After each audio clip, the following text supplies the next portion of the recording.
नमस्ते नमस्कार, आप सभी को स्वागत है हमारे चैनल पे। दोस्त से मिले हैं जो अभी प्राइवेट जॉब कर रहे हैं, इससे पहले कंपटीशन का तैयारी करते थे, तो आइए उनके बारे में पहले कुछ जानते हैं। जी, मेरा नाम अविनाश हुआ। मैं समस्तीपुर बिहार का रहने वाला हूँ। मैं अभी प्राइवेट जॉब में काम कर रहा हूँ, प्राइवेट जॉब कर रहा हूँ। आप प्राइवेट जॉब अभी कर रहे हैं, उसका अनुभव मेरे दर्शकों को थोड़ा बताएं। आप कैसा महसूस करते हैं प्राइवेट जॉब करके, आप बताएं। जी, मैं अभी प्राइवेट जॉब कर रहा हूँ। इसमें बहुत सारी कठिनाइयाँ आती है। जैसे आप कुछ अच्छा भी करो तब भी आपको ग्रोथ नहीं होगा, लेकिन आप कुछ गलत आपसे हो जाती है तो आपके ऊपर बहुत सारे चार्जेज आते हैं, आपको बहुत सारी कठिनाइयों का सामना करना पड़ता है। लेकिन आप जैसे आप सरकारी जॉब का तैयारी करते हो और सरकारी जॉब में लग जाते हो तो आपको बहुत सारा प्रोत्साहन मिलेगा, आपको आगे बढ़ने का बहुत सारे मौके मिलते हैं। लेकिन ये बात प्राइवेट जॉब में नहीं है, बहुत सारी कठिनाइयों का सामना करना। आप मेरे को ये बताएं जी, आप इससे पहले क्या करते थे? जी, इससे पहले मैं भी कंपटीशन का तैयारी करता था और इससे पहले मैं एक कोचिंग था, कतार coaching centre private limited Patna में, वहाँ से मैं एयरफोर्स की तैयारी करता था। और तैयारी करने के साथ साथ मैं उसमें तैयारी करने के बाद मैं उसमें एयरफोर्स एक्स और वाई बोथ ग्रुप में मेरा हुआ, चयन भी हुआ। चयन में मुझे रिटन एग्ज़ाम देना पड़ा। रिटन एग्ज़ाम देने के बाद एप्टीट्यूड टेस्ट देना पड़ा। एप्टीट्यूड टेस्ट देने के बाद फिजिकल टेस्ट देना पड़ा। फिजिकल टेस्ट के बाद मुझे इंटरव्यू में बैठना पड़ा। जहाँ तक मैं इंटरव्यू तक क्लियर हुआ, क्वालिफाई किया, उसके बाद मुझे मेडिकल परीक्षा देना पड़ा, जिसमें मैं एक पॉइंट मुझे निकला है, जिसमें मैं एक पॉइंट जिससे मैं तबीयत सही नहीं हो पा रही थी, तो उसके कारण मुझे हार्ट बीट मेरा बढ़ जा रहा था, जिसके कारण मुझे उसमें सिलेक्शन नहीं हो पाया। तो मैंने उस दिन से ठाना जो फिर आगे दूसरी तैयारी करना है, और मैं किया भी, लेकिन उसमें सफलता नहीं मिल पाई। लेकिन मैंने हार नहीं माना और वो तैयारी करते रहा।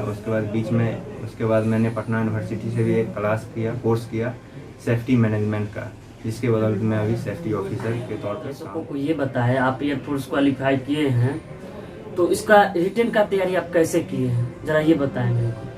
जी, जैसे कि मैंने बताया, अपने कटार कोचिंग सेंटर से मैंने तैयारी किया, तो वहाँ पे बहुत बड़े अनुभवी टीचर सब वहाँ पे थे, जिनके गाइडेंस में हमने ये कोचिंग का क्लास लिया, उन लोगों का क्लास किया और अपना मेहनत किया। मेहनत के बलबूते मैंने वो एग्ज़ाम निकालने के बाद मैं, जैसा कि बताया, जो मेरा मेडिकल में अनफिट हो गया, तो मैं उसमें नहीं जा पाया और मेरा उसके बाद मैं ट्राई भी नहीं कर पाया, क्योंकि उस समय मेरा एज उसके अकॉर्डिंग नहीं, अगले फॉर्म भरने के लिए अवेलेबल नहीं थे। तो आप इंटरव्यू की तैयारी कैसे किए थे और फिजिकल की तैयारी कैसे किए थे, ये बताएं। जी, वहीं पे इंटरव्यू की तैयारी के लिए वहीं पे सर लोग थे, उन्होंने अच्छे से बताया, उन्होंने अपना अनुभव बताया, तो उसके हिसाब से मैं फुल्ली इंग्लिश में वहाँ पे इंटरव्यू देना पड़ता था, तो मैंने फुल्ली इंग्लिश में ही दिया। और इंग्लिश पेपर वगैरह पढ़ने को मिलता है, पढ़ के बताना पड़ता है, तो वो भी बताया मैं इसके, तब मैं वहाँ तक पहुँचा था। इंटरव्यू में क्वालिफाई किया। और जहाँ तक की बात है फिजिकल की, तो फिजिकल में आपको 1.6 मीटर की दौड़ लगानी पड़ती है, और आप जितना जल्दी दौड़ लगा लेते हो उतना अच्छा पॉइंट आपको बनता है। तो ये मैं दौड़ भी निकाला। उसके बाद पुशअप था, बीम था, ये सब खींचना था, तो वो सब भी मैंने खींचा और क्वालिफाई। आप मेरे को ये बताएं, आप जनरल कंपटीशन का तैयारी करते थे, आपको कहाँ चूक हो गया जो सरकारी जॉब नहीं कर पाए, ये बताएं।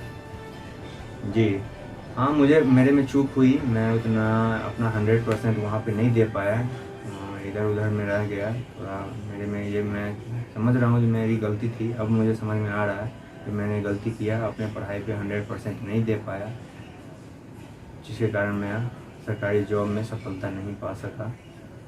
लेकिन मैं दर्शकों से गुजारिश करूंगा जो अपने वो 100% अपना दें और एक एग्ज़ाम को ज़रूर क्वालिफाई करें, एक सरकारी जॉब ले लें, उसके बाद फिर आगे तैयारी करते रहें। आपको जिस मंजिल तक जाना है वहाँ तक पहुँचेंगे आप ज़रूर, इसलिए मेहनत करते रहें 100%। आप मेरे को ये बताएं, आप सेफ्टी मैनेजमेंट कोर्स कहाँ से किए और कैसे किए और कितने साल की ये कोर्स है, जरा ये बताएंगे। जी, जैसा कि मैंने बताया, मैं पटना यूनिवर्सिटी से सेफ्टी मैनेजमेंट का कोर्स किया, जो कि PGDISM कहलाता है, जो post graduate diploma in industrial safety management कहलाता है, जो पटना यूनिवर्सिटी में सीट के हिसाब से निकलते, जैसे 60 सीट का वहाँ निकलता है वैकेंसी, तो वहाँ पे उसके लिए आपको कंपटीशन का तैयारी करके उसके बाद कंपटीशन में बैठना पड़ता है। उसके लिए रिटन एग्ज़ाम होती है ऑब्जेक्टिव टाइप, और उस ऑब्जेक्टिव टाइप एग्ज़ाम में निकलने के बाद आपका वहाँ भी फिर इंटरव्यू होता है। इंटरव्यू देने के बाद आपका कट ऑफ लिस्ट निकलता है। कट ऑफ लिस्ट में जो है सिलेक्शन, उस लिस्ट के द्वारा आपका सिलेक्शन होता है। ये कोर्स 1 साल के लिए है और रेगुलर कोर्स है, जहाँ पढ़ाई वहाँ पे अच्छे प्रोफेसर सब आके अपना अनुभव देते हैं और पढ़ाते हैं, बच्चों को ज्ञान देते हैं, हम लोग को ज्ञान दिए। और वहाँ से सिलेक्शन अच्छा सिलेक्शन होता है। लोग वहाँ से भी कर सकते हैं अगर जिनको सेफ्टी मैनेजमेंट में जाना है, वहाँ अच्छा है। और एग्ज़ाम के लिए फॉर्म भरिए और फिर एग्ज़ाम में बैठ कर सिलेक्शन हो सकते हैं। मेरे को ये बताएं, ये फॉर्म कब निकलता है और कहाँ से इसका नोटिफिकेशन आएगा? इस फील्ड में जाना चाहता है तो उनको कैसे नोटिफिकेशन पता चलेगा, ये बताएं तुम। जी, मेरे हिसाब से ये फील्ड भी अच्छा ही है, कैरियर है इसमें, लेकिन ठीक है, लेकिन वो आपका फॉर्म जो निकलता है जून जुलाई में निकलता है, और उसका नोटिफिकेशन आपके पटना यूनिवर्सिटी के साइट पे जाने के बाद वहाँ से एडमिशन पे लॉगिन करने के बाद आपको वहाँ से पूरी जानकारी मिल जाएगी। मेरे को ये बताएं, मेरे दर्शकों को आप क्या सलाह देना चाहेंगे, सरकारी जॉब या प्राइवेट जॉब की? जी, जैसा कि मैं अपना अनुभव किया हूँ यहाँ पे सरकारी जॉब और प्राइवेट जॉब। सरकारी जॉब में मैं देखा हूँ वो लोग जो काम कर रहे हैं मेरे साथ, उनके पास पूरा टाइम है। आप वो पूरा टाइम अपने परिवार को देते हैं, अपने लिए निकालते हैं, और उसमें पैसा भी है। आप अपने पैसा का भी कोई उतना टेंशन नहीं बना रहता है जो आज जॉब रहेगी कि नहीं रहेगी। लेकिन प्राइवेट जॉब में क्या है, आपके पास टेंशन बना रहेगा, जॉब रहेगी कि नहीं रहेगी। उसके बाद आपको समय नहीं मिल पाएगा, आप जब छुट्टी चाहोगे तो छुट्टी नहीं मिल पाएगी। आपके पास लोग ऊपर वाले आपसे सीनियर का प्रेशर रहेगा, ये होना चाहिए वो होना चाहिए। तो ये सब बहुत सारी कठिनाइयाँ आती है। तो इसलिए मैं सजेशन करना चाहूँगा अपने दर्शकों को, जो सरकारी जॉब का ही तैयारी करें और सरकारी जॉब ही लें। सरकारी जॉब अगर नहीं ले पा रहे हैं तो वो अपना खुद का स्टार्टअप करें। स्टार्टअप करने में अपना उनका बिलिंग पावर लगता है, लेकिन वो अच्छे से सक्सेस कर गए तो उनका फिर अपना नाम होता है, अपने पैसे होते हैं, अपना टाइम होता है, तो उस हिसाब से वो आगे बढ़ते हैं। आप प्राइवेट जॉब की तरफ मेरे दर्शकों को नहीं भेजना चाह रहे हैं?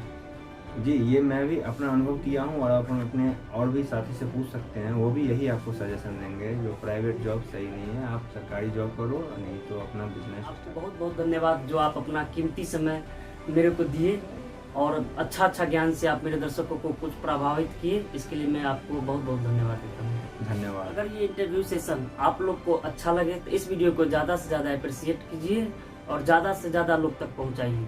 धन्यवाद, थैंक यू।